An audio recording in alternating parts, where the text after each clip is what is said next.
Good morning, sir. Hi. You probably know why we were pulling you over.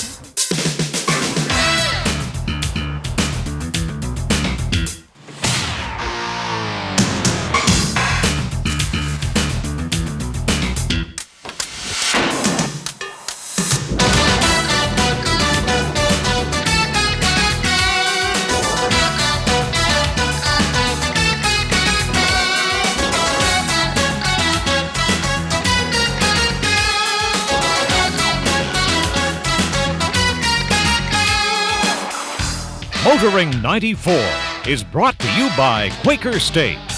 Quaker State, one tough motor oil. And Midas, for brake, exhaust, suspension, and steering service. Trust your car to Midas.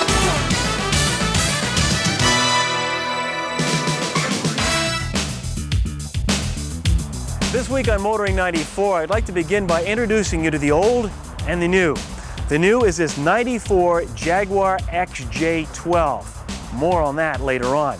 The old is this gas station. I mean, this is what a gas station looked like in 1928. This one is located at the Ontario Agriculture Museum just outside of Milton, Ontario. This would have been a Ford dealership back in 28. They sold the cars inside and they serviced the cars and the tractors outside. And you know, speaking of Ford, they held a competition that could be called the best kept secret of 1993.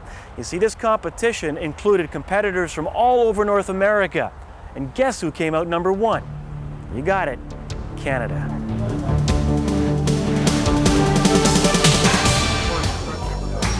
The Ford Motor Company issued a challenge to American and Canadian universities to design and build a hybrid electric vehicle which runs on both electricity and combustion power. 67 entries were submitted, 30 were chosen, including Montreal's Concordia University and the University of Alberta. The participants gathered at the Ford Proving Grounds in Dearborn, Michigan, and when it was all over, the University of Alberta came out the winner, followed by Weber State and Concordia. It was a big victory. I think most of the teams there were in the same boat as us as far as how much testing they got to do on their cars. Most of the teams we talked to had about 2 days of testing in that whole 18 months of actual road testing where it was built. 2 or 3 days, maybe a week. We had 2 days. We went in. We wanted to do well. We didn't expect we'd do as well. We were very happy that we did. There was a lot of really high-quality teams there, Stanford, Illinois, Penn State, and they all had really good cars, but as it turned out, ours was on top. The rules were, in broad terms, you had to build a car that was reasonably manufacturable, it was safe, it was very similar to a production vehicle, it was appealing to the general public, it was marketable, and it functioned in both modes very well. Those are the broad terms. The actual events themselves included, like I said, a majority of performance events. There was an acceleration event, a range event, how far can you go. There was also a city driving event, something that simulates city driving, stop and go driving, a bit of a race, top end of the speed being the speed limit. We were also judged on the overall design of the car, how it looked, would people like it, was it ergonomic, could people find what they needed, did you use materials wisely, were they expensive, were they not expensive. There was a category Ford thought was very important, and that was bang for the buck.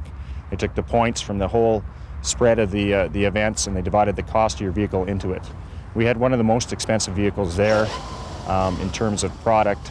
As it turns out, we placed third in cost assessment out of 30, so we also accrued a lot of performance points. The North American average, as pointed out in a study a few years ago, was that 70% of the driving is done in and around the city, and most of that driving is done less than 70 kilometers a day. This vehicle on electric alone meets that average. Most people could just drive on electric. 1 day out of 4, people go to the lake, go to the cottage. You might want to go a little farther, you can use the gas engine to do that.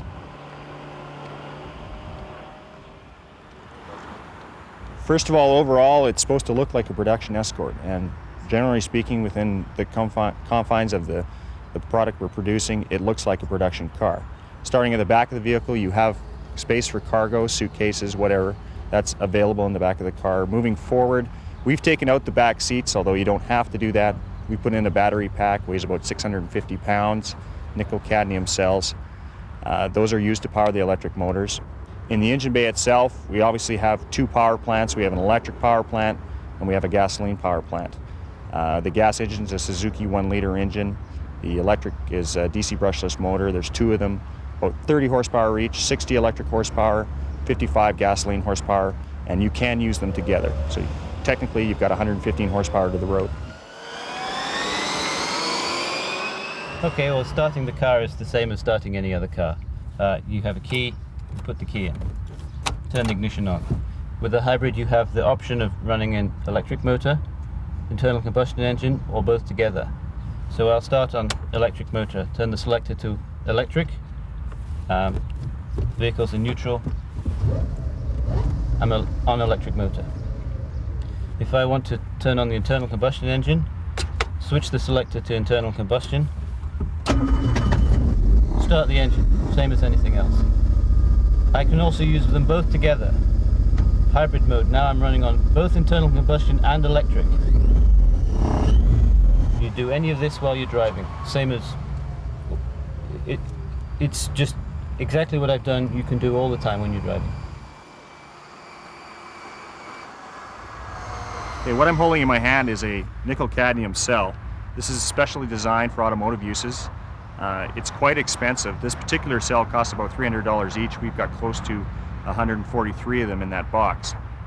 The neat thing about nickel cadmium cells, and it actually made a big difference in the performance of vehicles that were there. I think there's only 3 vehicles at the competition that use nickel cadmium cells, and all 3 of those vehicles perform very well as far as range and acceleration. This particular cell is specially built for automotive uses, as I said, has a plastic case, so it's somewhat lighter, and it has the normal nickel and cadmium inside. What's neat about this cell compared to other cells and some other types of batteries is some types of batteries, they sort of drop off slowly. So as you drive them, you lose performance, over a gradual curve. This one here is sort of stepped.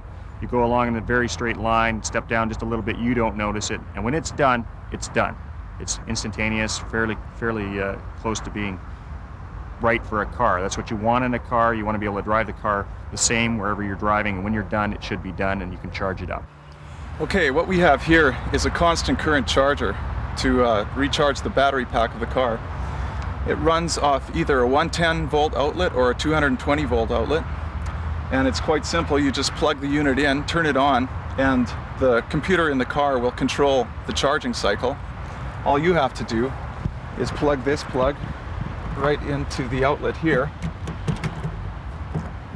and you walk away and you come back, in 6 hours your batteries are completely charged. I think people will want this car. I think that in this country, in Canada, it may be a little longer than in the States. California will definitely have a car like this in 1998. What do I drive at home? I drive a Honda Accord. And would I drive a car like this? Yes, I would. There's a few things that I would probably change, but this was a prototype, and I'm very happy with how it turned out.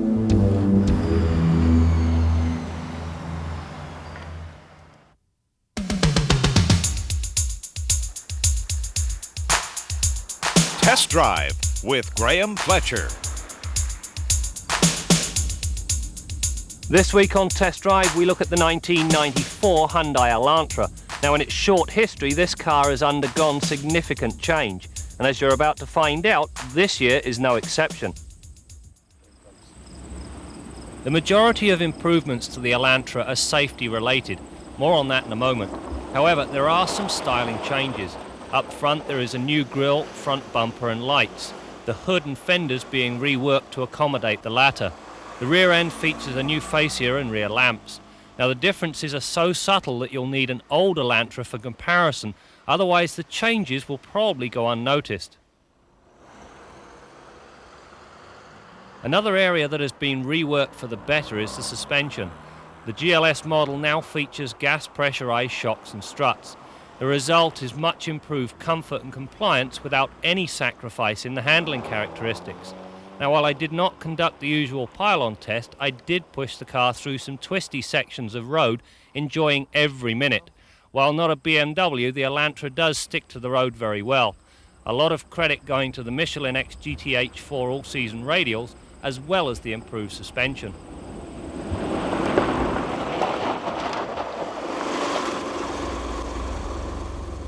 Well, that concludes the brake test for this Elantra. Now, we've bettered the last results we got the last time we tested one of these by about 5 or 6 feet. This thing, for the record, required 114 feet to stop from 80k. Now, the reason the results are better, they've put a 4-wheel disc brake system complete with a 4-channel anti-lock brake setup on this vehicle. It's a vastly improved setup.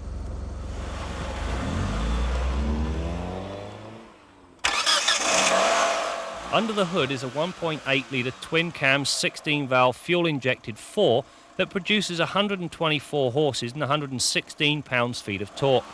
Off the line, the car feels a little lackluster. However, once the tach reads above the 3,500 RPM mark, the engine comes nicely on cam, providing fairly brisk acceleration. Matched with the engine in our tester was a 4-speed automatic overdrive transmission that comes complete with dual modes and an on-off switch for the overdrive. In the economy mode, the upshifts are smooth and well coordinated. In the normal mode, however, they become a little harsh at wide open throttle. Now, that's not much to worry about unless you have a habit of driving with the gas pedal pressed to the floor. For the record, we required 10.5 seconds to eclipse the 100k mark. Now, if you stick with the manual gearbox, you shave a full second off that time. For an affordable car, and with the base model starting at under $12,000, that it certainly is, the Elantra comes with a lot of standard equipment, especially when you get into the GLS model. Standard stuff includes a power trunk release, remote fuel door release, adjustable seat belt anchors, and a 60-40 split folding rear seat, the latter improving the versatility of what is already a roomy trunk. Our tester also came with a lot of other equipment, power windows, locks and mirrors, as well as air conditioning. New for this year is an air conditioning unit that uses environmentally friendly R134A refrigerant rather than R12 Freon. The last time I reviewed an Elantra, I commented on one major safety item that was missing. Well, this year they've addressed that situation by adding a driver's side airbag. It comes standard on our GLS tester, and it's an option on the base GL. The other thing they've done is to move the power window switches from the center console up here to the door.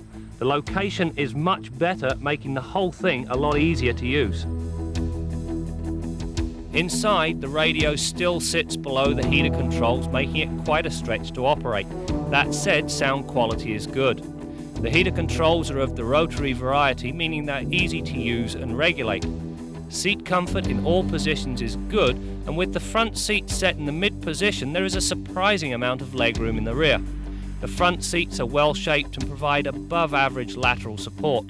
The only other item worthy of note is the build quality.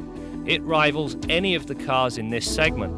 Now, that's not an easy task when you consider this car goes head to head with the Toyota Corolla. Hyundai tout this Elantra as a car you can be proud to park in your driveway. Having completed the road test, I must say I don't disagree. The upgrades they've given this car for '94 certainly reaffirm it as one of the best in the compact class. This is the 1994 Jaguar XJ12. And if you want to buy one, stand in line because only 30 of them have been made available for Canada. We'll be featuring this car on a future test drive with Graham Fletcher on Motoring 94. And sure, this Jaguar looks great on the outside, but when you're talking 12 cylinders, this is where you really want to look. And this XJ12 has got 6 liters, over 300 horsepower packed under the hood. And you can have the entire package for only $92,000. All right, it's now time to join a man who I'm sure would love to see this V12 in his shop. And I'm talking, of course, about our man under the hood on Motoring 94, Bill Gardner. Brad, you can keep those Jaguars. They don't do a thing for me. I'll tell you, what I want to talk about this week is electronic engine controls. I've got a trivia question for you. I want you to think about who's the world's largest manufacturer of computers. I'll tell you a bit later. Now, going back into the 60s, keep in mind that cars had literally no emission control devices on them. Cars like this 67 Corvette had no emission devices other than maybe a PCV valve, which was really for engine cleanliness more than anything. Now, as we got to 1970, legislators in the states demanded that cars sold in California particularly had to meet certain fairly stringent for the day emission standards. And as we went through the 70s, the cars started to get kind of gutless as those engines were detuned with internal modifications like lower compression ratios and changed valve timing, etc. The engines got kind of lazy, so they had to get bigger. And we saw engine displacements go as high as 500 cubic inch V8s in Cadillacs to try and get some of that power back. But at the same time, fuel economy was terrible. It wasn't uncommon to have a car 11, 12 miles per gallon in those days. Now, as the 80s came along, we wanted to try and gain back some of that efficiency, and we started to see cars get smaller and lighter. That helped quite a bit. And then we saw some electronic engine controls come along. First of all with feedback carburetors, and then in the middle 80s with electronic fuel injection. Now, as we get into the 90s, we've got cars with electronic fuel injection, and what I want you to think about is the fact that these cars now are run by an ECM, an electronic control module. Now, the generic term for this in many cases is computer. This little device usually lives inside the car, in most cases behind the dash or down by the passenger's feet. And this little ECM, electronic control module, actually runs all the emission control devices on the engine, and it tries to keep the engine running at an ideal 14.7 to 1 air-fuel ratio. And at that ratio, the car gives good fuel economy, the emissions are fairly low, and the power is fairly good. And this computer has the ability to actually fine-tune the engine to achieve that. Next week, I'm going to show you how this ECM or computer talks to the engine to manage and control it better. And the answer to my trivia question, world's largest producer of computers, it's General Motors. Technically, because every single one of their vehicles has one of these computers in it to manage that engine. Till next week, I'm Bill Gardner for Motoring 94.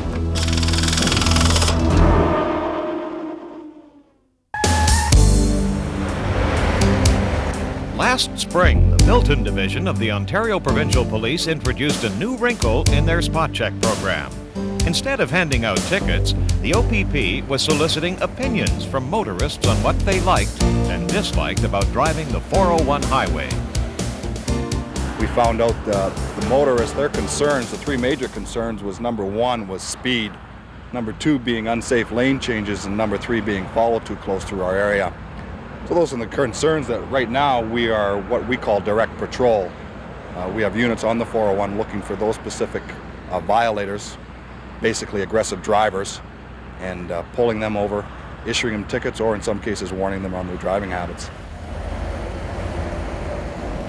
Well, we got out here this morning at about 6:45, and basically what we're doing is what we call a seatbelt blitz. We're stopping motorists coming down the ramp. We're not issuing any tickets today, we're issuing them warnings. Just telling them to please buckle up. We're giving them pamphlets to read on the safety of seatbelt usage in Ontario. Morning, sir. You know why I'm pulling you over? Well, I think so. I just stopped down a bloody road and took it off. Okay, we're trying to promote voluntary compliance wearing seatbelts, and what did you do, just forget to put it on when you first got it? I just stopped down the road there and got a bit of gas. Okay, I understand that even though you just forgot to put it on, once you get on the highway, accidents happen whenever you don't think they could ever happen, right? Yeah. Okay, I want you to please read this notice that we have prepared for yourself. Read it carefully now.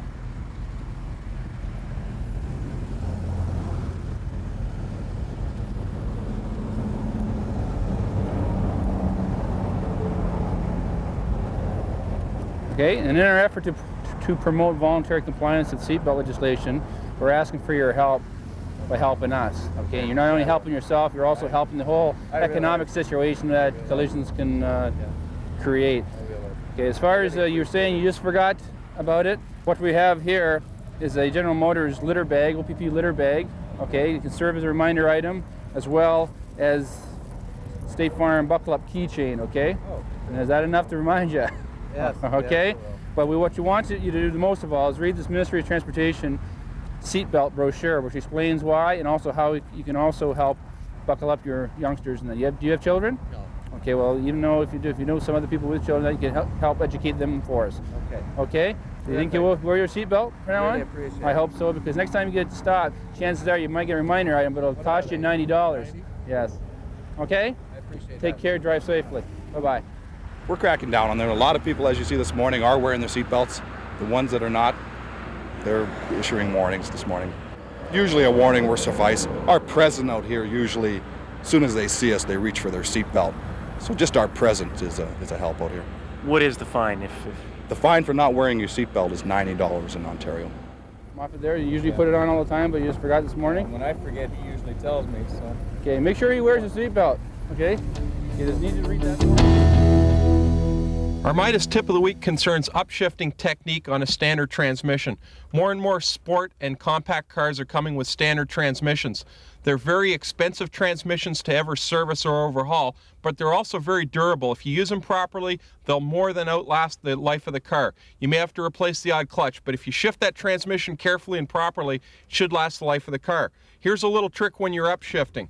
As you come out of a gear, I'm coming out of third right now into fourth, make a little pause in the neutral gate. In other words, as you come out of third, instead of just pulling straight into fourth, go like this. Out of third, pause in neutral, little pressure, into fourth.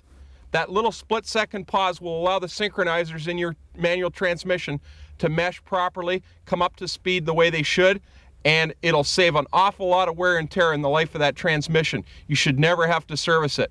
Now, if you're in the habit of ripping it straight from one gear to the next, the transmission can handle that, but sooner or later you'll wear out those synchros. That's your Midas tip of the week.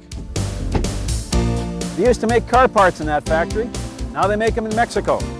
I got a wake-up call for Canadian car workers next on Kenzies Corner.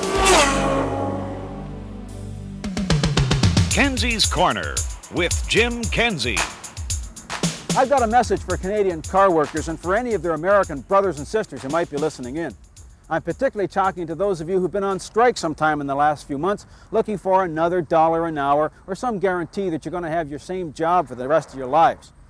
Listen, what cave have you guys been living in? Don't you have TVs and newspapers where you live? Have you never heard of the North American Free Trade Agreement? Don't you realize there's some guy down in Mexico who's prepared to do your job for a week for what you get paid for an hour? And with the internationalization of the car business, the car makers can move their production anywhere they like. Even BMW, as German a car maker as it gets, is opening a plant in union-free South Carolina because they're fed up with the demands of German unions.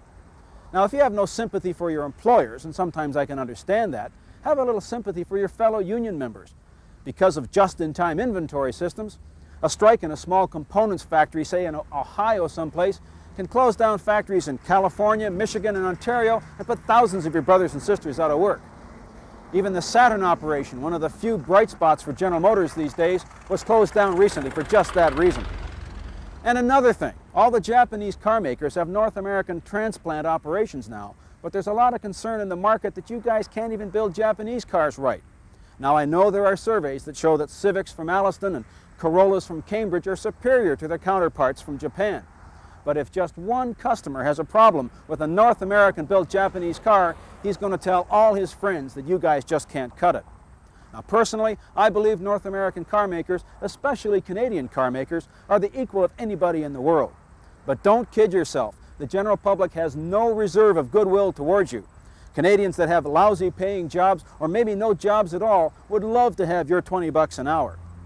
So before you take your next strike action, give your heads a bit of a shake. Get your eye on the big picture and realize that you have to compete in a worldwide market. Otherwise, we might see you in the Pogie lineup before too long. I'm Jim Kenzie. Although it's looking a little old right now, if you came into this gas station in 1928 needing a quart of oil, this is what they would have put in your car. I wonder if it's Quaker State. Anyway, that's it for now. We'll see you next week for more stories about cars and the people who drive them. The car itself, it's the people's car. That's what Volkswagen stands for. And it's something that just over the years people have grown to admire. In the 50s, when there was a large General Motors vehicle, Volkswagen came out with a small little guy that was good on fuel. It was cheap. Motoring 94 has been brought to you by Quaker State. Quaker State, one tough motor oil. And Midas, for brake, exhaust, suspension, and steering service. Trust your car to Midas.